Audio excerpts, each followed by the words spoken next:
it was hard to And figure welcome, out. Stephen. Yeah. Hi, Stephen. Hey, Stephen. Good morning. Hope Good everybody- morning. We are recording. I just wanted to welcome you guys again into Global TV Talk Show. Stephen Howard and Ali Shami are publishing a brand new book this week. Is it this week, right? Yesterday. Yesterday. Wow, I'm behind the Yesterday. Wow, it's live. It arrived on my Kindle yesterday. Very time. good. Thank you. Sure. That's just great. So, Ken, how's your publishing coming? Coming along, just moving through the book. I've got about 85% done now. So we're on the home stretch and just ready to wrap it up. Oh, that's Excellent. great. So we have a show that I was excited to put together for today about AI and what it means and how people are using it, or are they afraid of it? And several people don't want to be on the show today on that topic, either because they're busy doing other things or because they don't give a darn. I don't know, but we're going to reschedule that topic. So Yeah. let's just call this a circle of masterminds on something or other today, and we'll see who joins us. And I need to say that tomorrow's show, which starts at 7:30 California time or Pacific time, is a blockbuster. So I welcome you back if you haven't already signed in for that. I'll be forwarding that link around again today. We have just a tremendous array of international people, and they all want to tell stories, including Ali Shami. So, Stephen, I welcome you if you have time to join that conversation, or if you get sick of this, I'll understand. I'll be there. All right, good. So AI, we can address this. So as I mentioned the other day, I believe you guys were on, just want to talk to the audience for a moment. I've started to use AI reluctantly, but and it's because of Zoom. Zoom is making it easy for me to learn what not to do as well as what to do. And I am just out there in right field on this. I don't know anything, although I know it's all about prompts. And if you say the right things, then you can control or at least manage what AI is going to do to you. And so what Zoom is doing on AI with me at this point is that, and I know you cannot see this, but on my screen, this is a word for word transcript right on the bottom of my screen. That is going to become written. It's like I'm writing a book, Stephen. I mean, it's just word for word BS here. I can't see what they call that. Did they call it BS? Yeah, they called it BS. Wow. Okay. Sometimes when we have a friend from another country, like our good friend Aneta from Germany, AI senses that there's a different dialect, and then all of a sudden the words become German. And then someone else talks and it switches back to English. It's really weird. So if we learn how to use that basic stuff that Zoom is doing, now Zoom has an advanced model also, but I don't want to touch that at this point. So I'm beginning to see what there is to do. So I'm getting a gallery shot, as you can see, the four of us on the screen. This is called gallery. And then there's a Hollywood close-up version. This has an integrated camera, which means it switches back and forth or does a multi-time recording. So when I'm speaking, I'm the only one showing on that screen when I show that version. And when Ken is speaking, he's the only one, big screen, CinemaScope, and so on. And then I have an audio, which I'm going to turn into a radio show, and then the written, all in one. And so that's why I love Zoom. It is really easy to use and cheap at this stage anyway. And the quality is pretty good. So I wanted to begin this conversation, and we could end it at 30 past or continue on if you want. So, Christian, how is your job pursuit going? Well, as you can imagine, it's challenging. First of all, in mobility, there aren't a whole lot of open positions. And when I say open positions, I mean positions that are advertised, that I would either be qualified for. Some of them I'm overqualified. I can't really be a mobility consultant with 5 years experience anymore. It just won't work. So there's not a whole lot of positions out there that are advertised. And then also what I'm running into is that I really want to work remotely. And a lot of the positions do require at least hybrid. One of the positions that I applied for, the main problem was the time zone that I'm in, the Pacific time zone, because my manager would have been in the UK. And the second one that I had a phone interview for, as it turned out, the position had to be based in San Francisco. I'm not moving to San Francisco. I have my family here in Southern California, and I'm going to stay here. Moved enough in my life, I'm good. And so there are all kinds of restriction here, but what I'm thinking of doing is more of a freelance contracting kind of thing. And in the meantime, I'm really enjoying meeting people on LinkedIn. Ed, you've been phenomenal. I've made all these connections with people I haven't even seen on the screen yet. Hopefully tomorrow I will see some of them. And yeah, so that's where I'm at. Thank you for asking. Oh, I'm just really happy to have this relationship with you. I look forward to meeting you in person someday. Yes.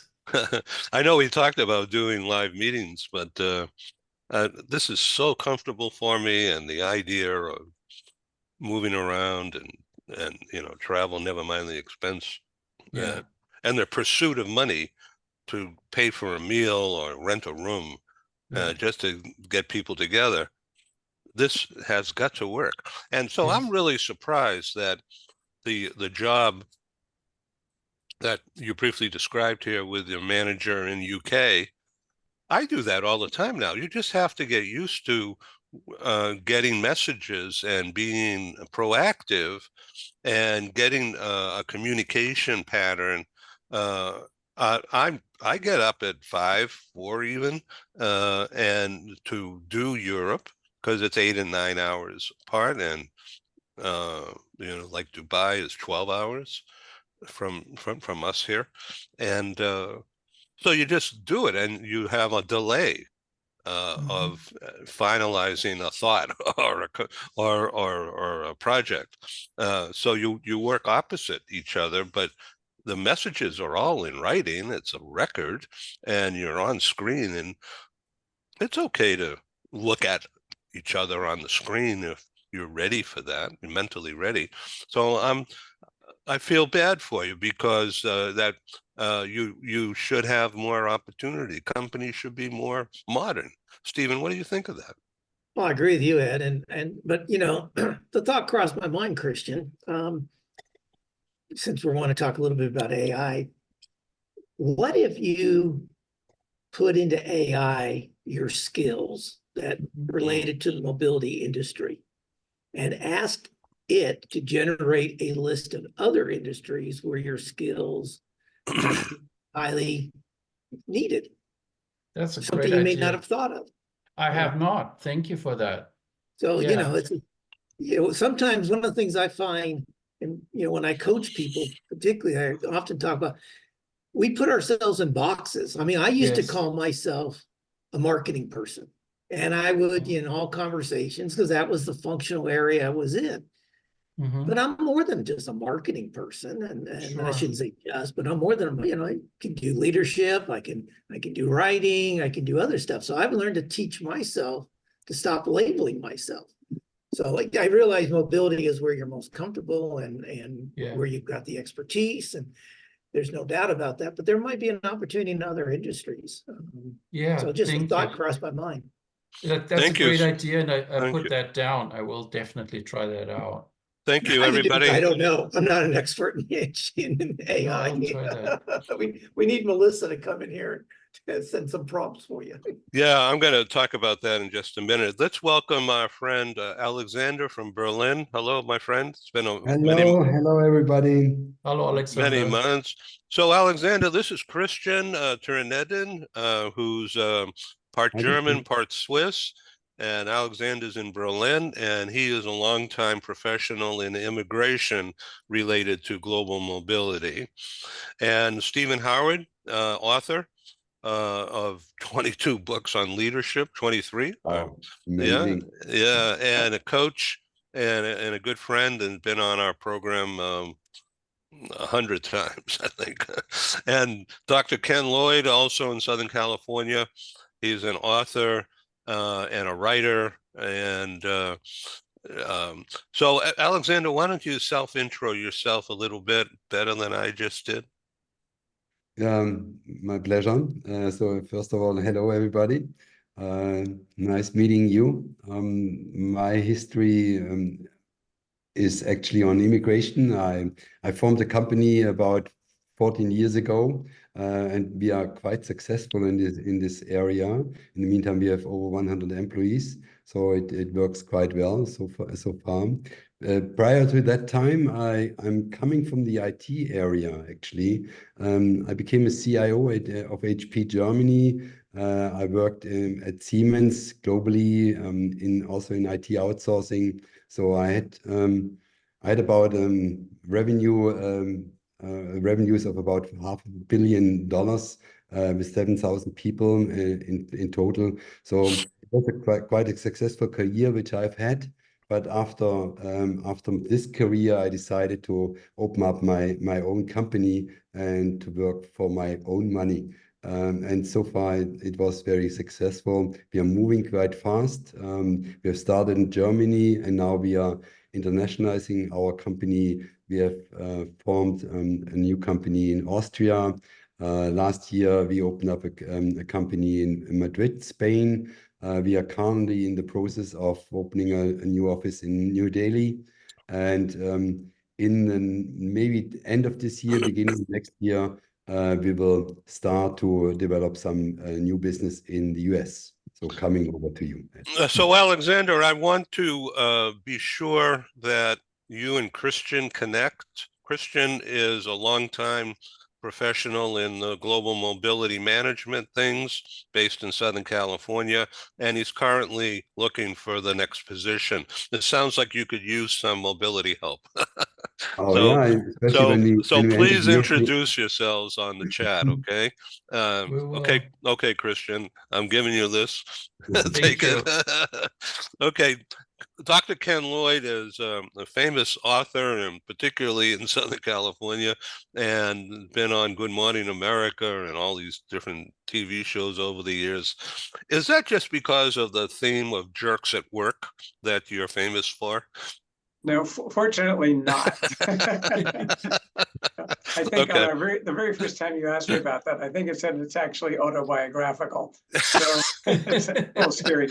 No, I enjoy writing on business topics. I've done books on sales, selling sales. In fact, years ago, one of the first books I did was with Dr. Donald Moyne, where we had studied salespeople and some of the techniques that they use. And we found that a lot of what they're doing is similar to what hypnotists do. And we called the book Unlimited Selling Power, How to Master Hypnotic Selling Skills.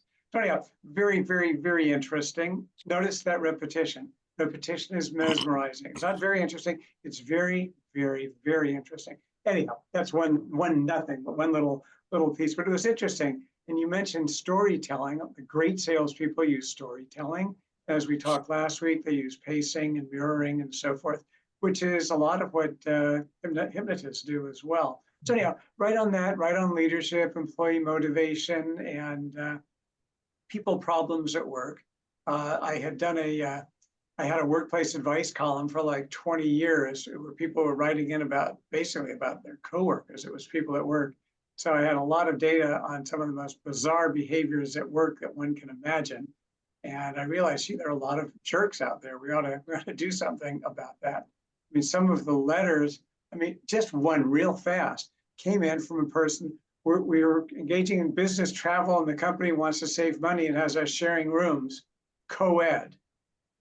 What? You know, are you crazy? Are you interested in getting sued?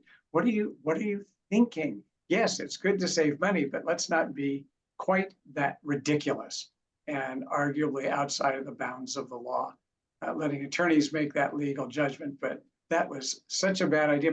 But so much of that came in that I got very interested in people problems and problem people, which is the subheading of the Jerks at Work book. Isn't that interesting? Wow. Okay, so Stephen, I have opened up share screen. If you want to show a slide of the front cover of your new book with Ali Shami, or you can just hold it up if you have Right. one handy. Give me a minute. Let me find one. I don't have one open at the moment, but Yeah. let me get So if something. anybody wants to show a slide on something, I have the share screen available, and I've decided to enlarge our scope by doing that and make it really visual. I'm in the business of public relations for 45 years, and I think I grew up doing that, but I can't remember that far back now. But so this show is all about creating images, telling stories. And AI is not really going to be the topic today because our star witness, Melissa, has an emergency situation with her daughter. They were in, unfortunately, a really bad auto accident about 2 months ago, and they both were severely injured. And her daughter broke her back or something like that, and she's having surgery tomorrow. So Melissa needed to be with her daughter today, but she'll be back. We've communicated just before the show started, and she sent me her doctor schedule for herself and her daughter all the way through September. Oh my God. So Melissa is a star in AI and has been since before we all heard of AI. She's a recognized genius in that field by the industry, and she's an executive with Deloitte Technology and in charge of many programs. She's also, I'm not at liberty to divulge, but and I won't. So, but she is being offered very important senior positions that will become public someday when she's ready to do that.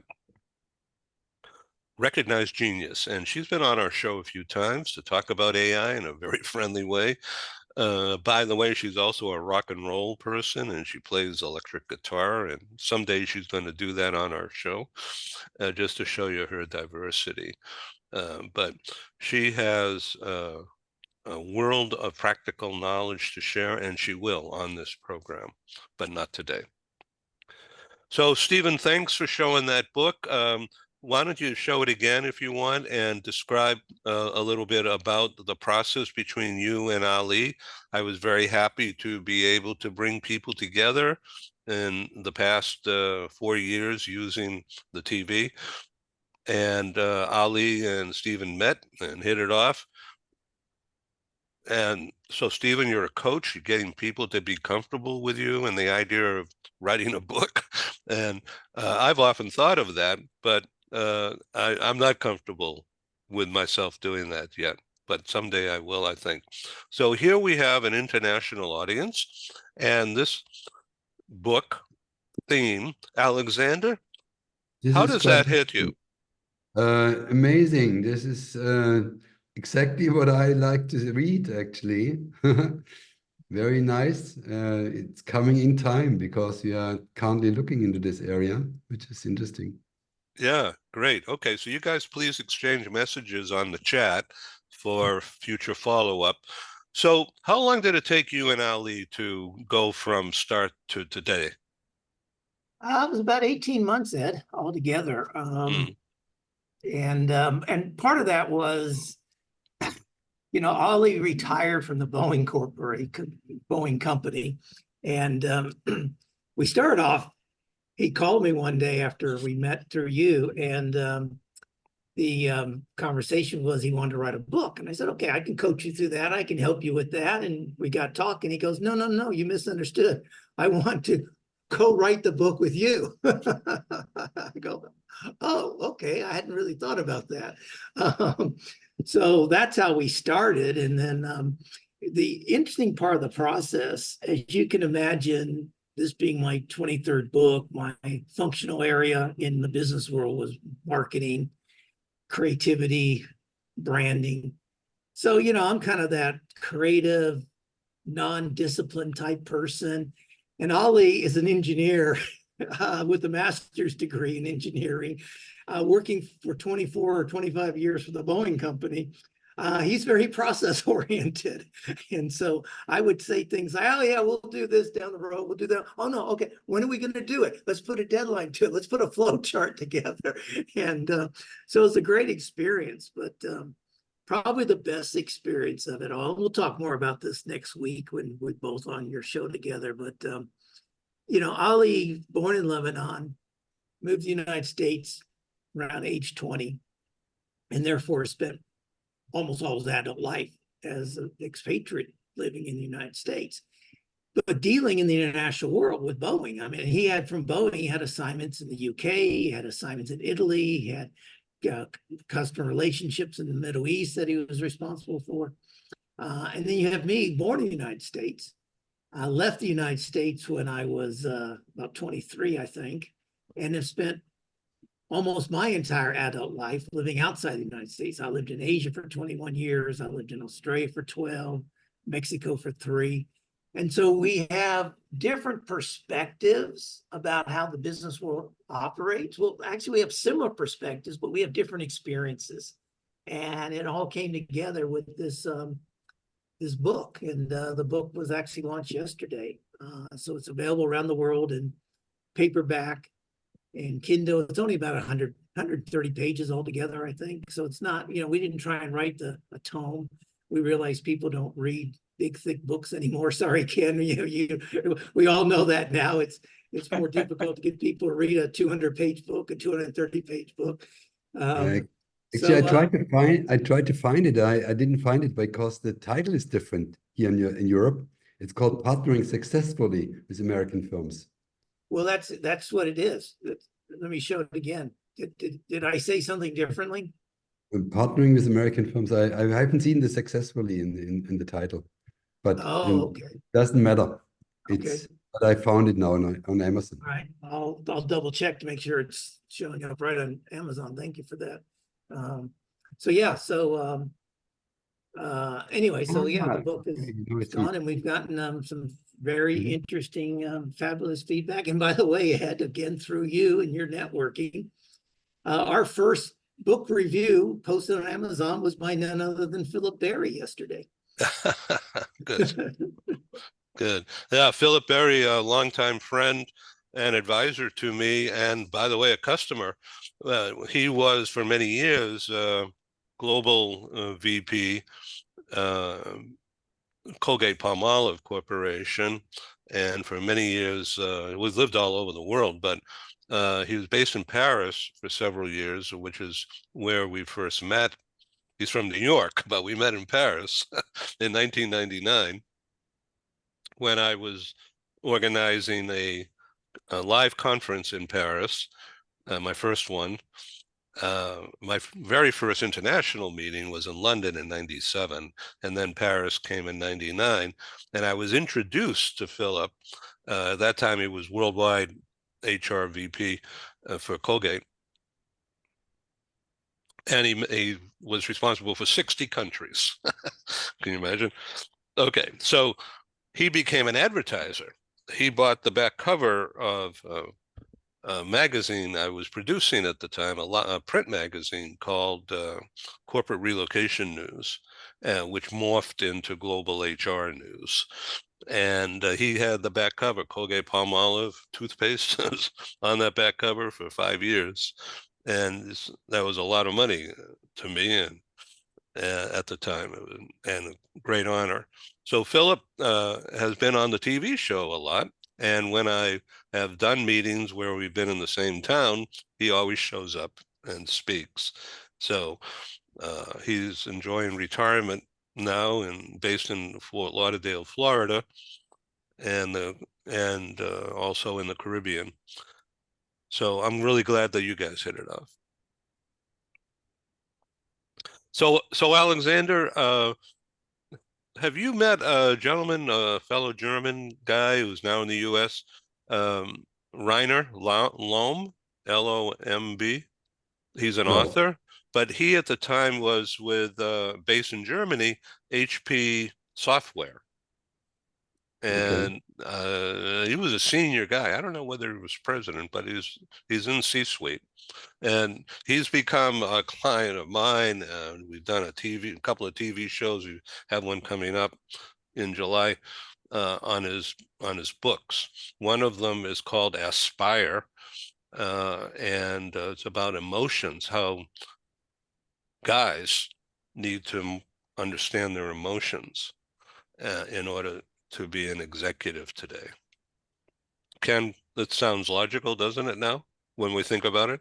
Oh, absolutely. And not only understanding one's own emotions, but having a high quality of empathy as well.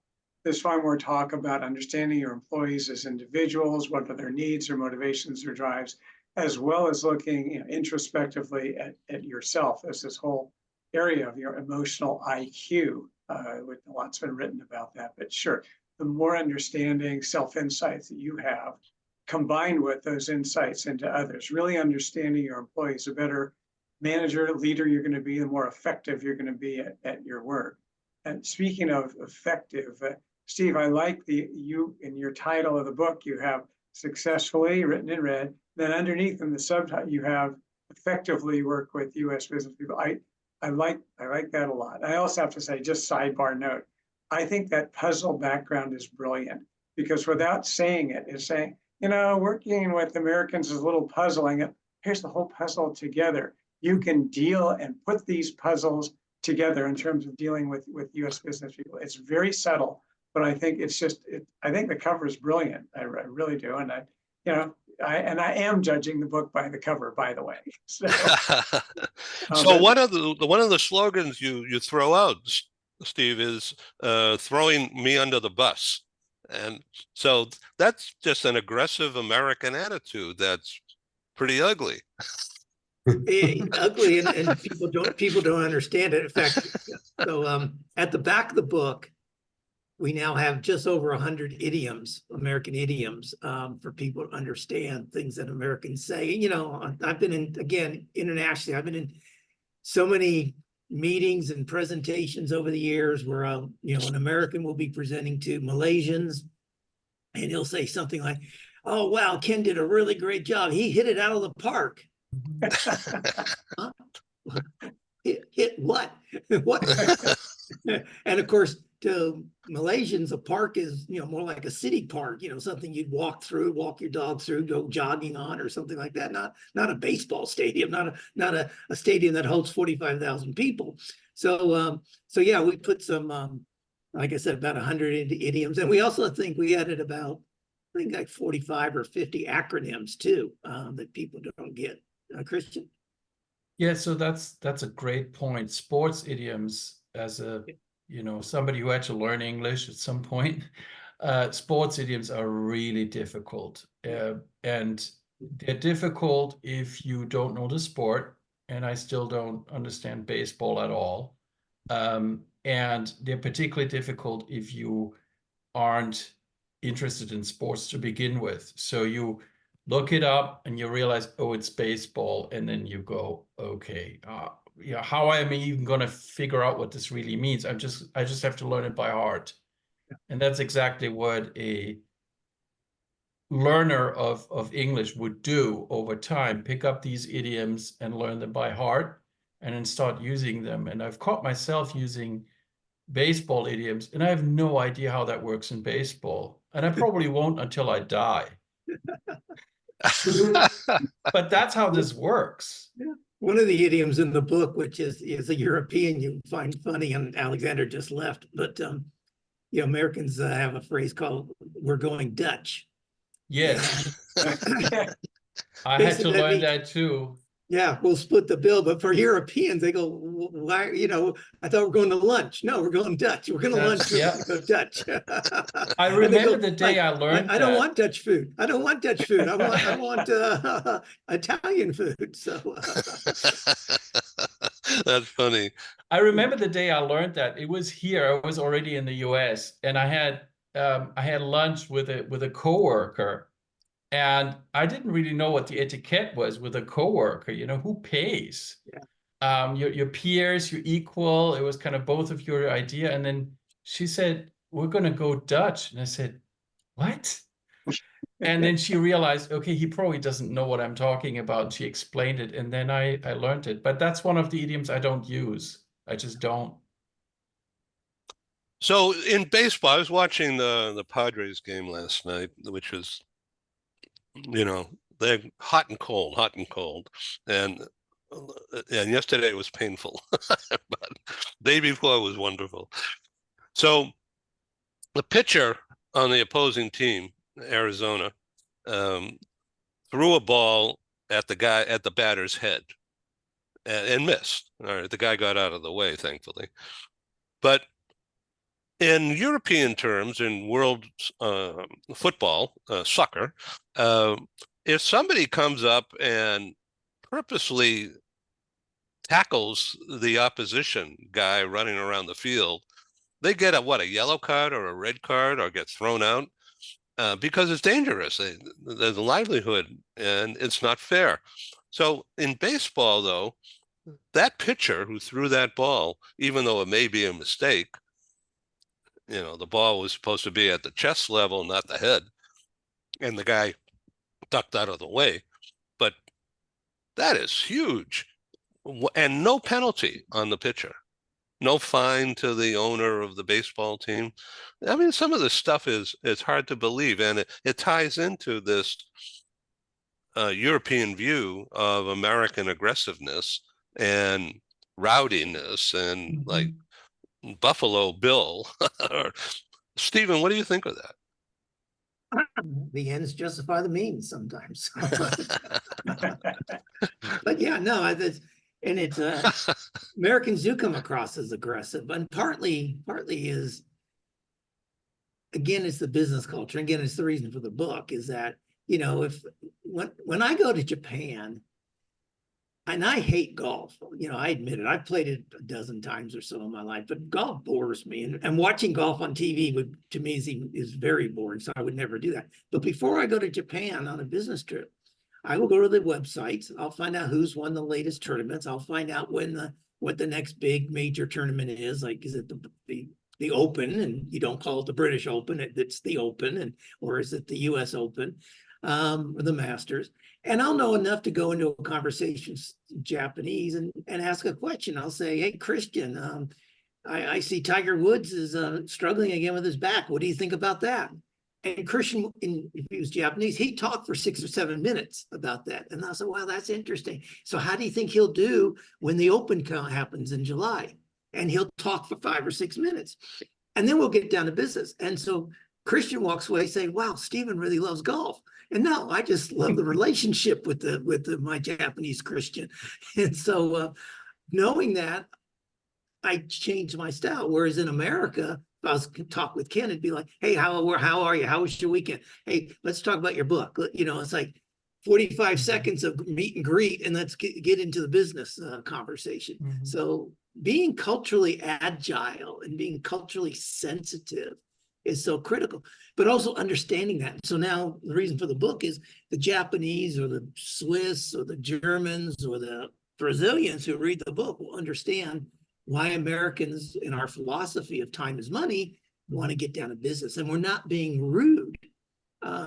It's the American business style to have a 20-minute meeting, whereas in Japan, the first 20 minutes of the meeting is talk, socializing, get to know each other. Same thing in Thailand, same thing in Mexico, same thing in Argentina.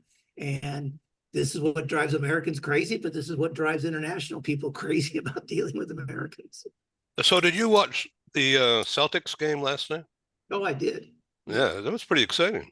That was a good game. It was a good game. Yeah, really. So, so, so Alexander, do you watch American basketball?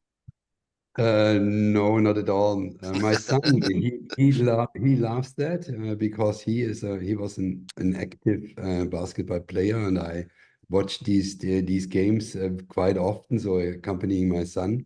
I personally, I'm a golfer, so I can talk golf. How's Whatever. Tiger Woods doing, Alexander? You guys in the US, you are really funny when it comes to these kind of games, because I was invited to a baseball game in Cincinnati, and I got the impression that you don't watch the game itself. You are socializing, on the tribune. You talk to each other. You have I don't know, burgers and stuff like that. You eat, you drink. And then all of a sudden, everybody watches the field and something is happening. I don't know what, but it's really funny, especially when with baseball. And it was one of my most boring times ever, because Cincinnati played. I don't know. I've seen six, 7 innings or so. It was 0-0, 0-0, 0-0. It was really boring. And hours. It was amazing and I was the manager actually, because I visited. I joined Siemens at that time. I had about 5,000 people reporting into me, also the guys in Cincinnati, and they invited me to this very important game, which I didn't know so far. And after the 6th or 7th inning, I said to everybody, "Hey guys, we have a meeting tomorrow. How about call the night and let's go home now?" So everybody said, "Oh yeah, Alex, if you think we should go, then we go." So we went home, and then the next morning I came into the office and everybody asked me, "How was the game?" It was the most exciting game in the world. It was a very strange one because they had the overtime 2 times or so. So it was one of the most famous games ever. And I feel sad about the other guys joining me. But I was not so interested in this game, actually. So it was a really, really funny thing for me. But you're absolutely right. Intercultural competence is one of the most important things. If you work, especially on a global basis, you have to understand also the other people, how they behave, what are their motivators. And you cannot just say Americans are like Americans. I see lots of differences between people from the southern region in comparison to the people from the northern region, also from west to east. There are also big differences from my point of view, at least what I've learned so far. And Alexander, people sometimes, I've used that story so many times in my training programs, and people walk up to me and say, "Aren't you being inauthentic? Aren't you faking it?" And I said, "No, because I'm authentically interested in the relationship." And then I finished the story off by saying, "You know what, when I go to visit my mom, she's 85 years old. And for the first 30 minutes, mom wants to talk about the neighbors, who's going to college of her neighbors, her latest Kanaska game, that they're renovating the pool and her complex, all things that I'm quite frankly not interested at all. But she's my mom. And so I listen. I pay attention to those things. So yeah, I'm interested, authentically interested in my relationship with mother, and I'm authentically interested in the relationship with my Japanese colleagues or clients. So it's not being inauthentic, it's just being agile, being culturally sensitive. That's all. Right. Yeah, that's important, especially when you're doing business globally. Yes. Boy, that's interesting. Great The way I've conversation, guys. Oh, sorry. No, go ahead. The way I've explained it to people in Switzerland in particular, but also some Germans that I've met here, is it's not inauthentic, it's just different. Don't judge it, just look at it as being different. And Alexander knows that.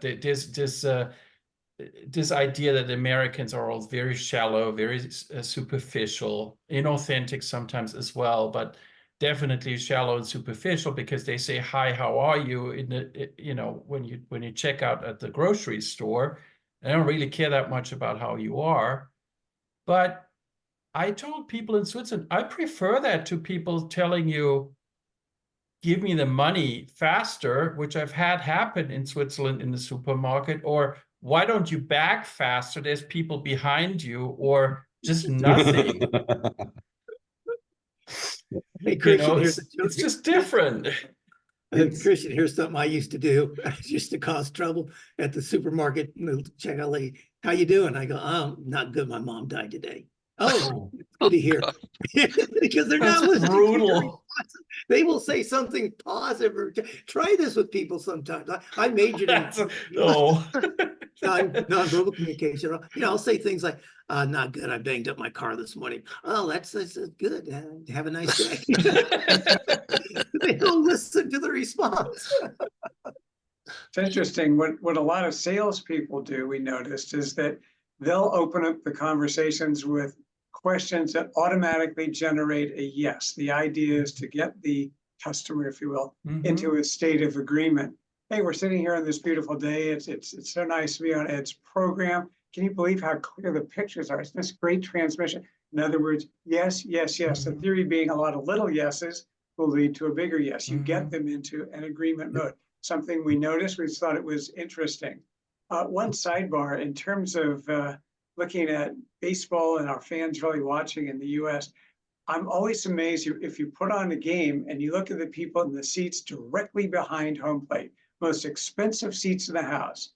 And what are they doing? They're eating, they're talking, they're texting, they're up, they're down, they're here, they're there on a key game. But on the other side, if you want to see fans really intensely watching everything in baseball, go to a youth baseball game where the fans have their kids playing. Oh my God, then it's way too much. Chill, relax. It's a game.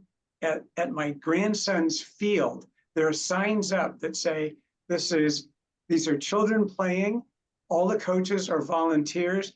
There are no college scouts here today. The kids are 10 years old, and there is no one here from the Dodgers looking for new talent. I mean, you have to relax. Whereas when they go to a Dodger game, they're doing anything but kind of watching it. They're just all over. It's an interesting observation.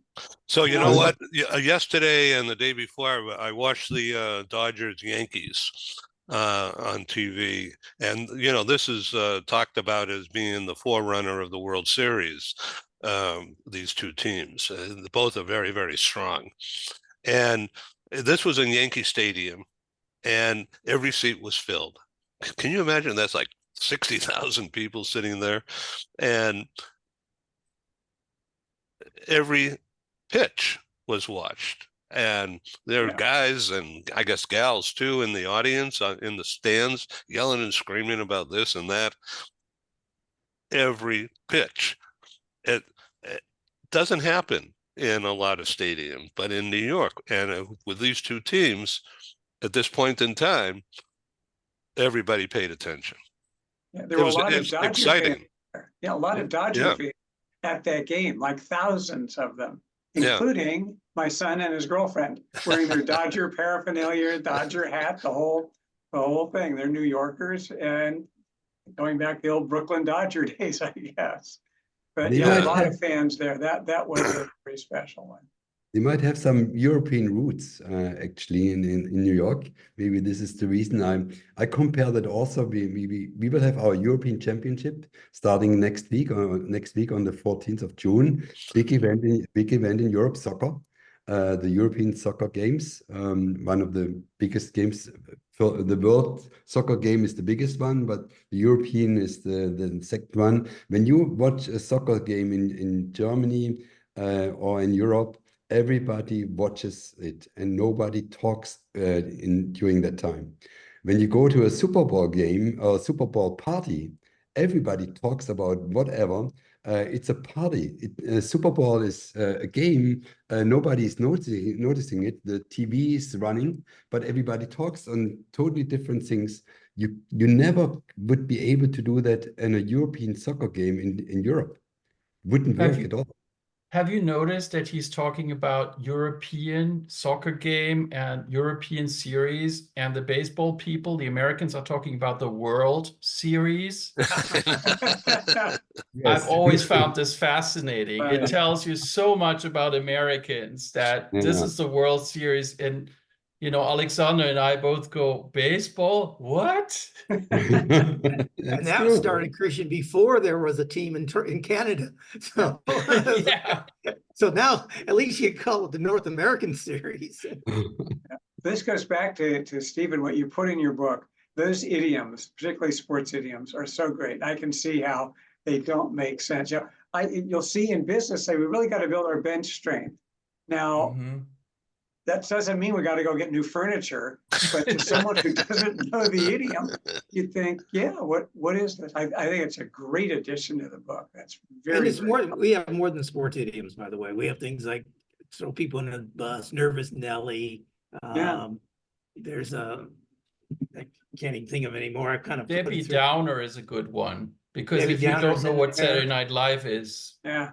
Well, we're No really in a context. pickle here. We got to figure this out. It's a piece of cake, there's Mhm. there's Yeah. a bunch of non-sports ones in there as well. Yeah. it's a fantastic. doozy that it has connections to Duesenberg, the car company. Yeah. I didn't know that until about 2 years ago. Yeah. Wow. Fascinating stuff. Great feeling. Good vibe here. And now that's not too American, is it? No, Californian. Yeah, that's right. That's right. Okay, well, thank you very much for being on the show, and please get ready for tomorrow. It's really going to be more storytelling, but I love this. Thank you. Thank you. Thanks. thank you, Thanks Ed. to all of you. Thanks, everyone. Enjoyable. See y'all Have a later. great day. Bye bye. Thanks. Thank you. Bye. Thank you. Bye. Thank you.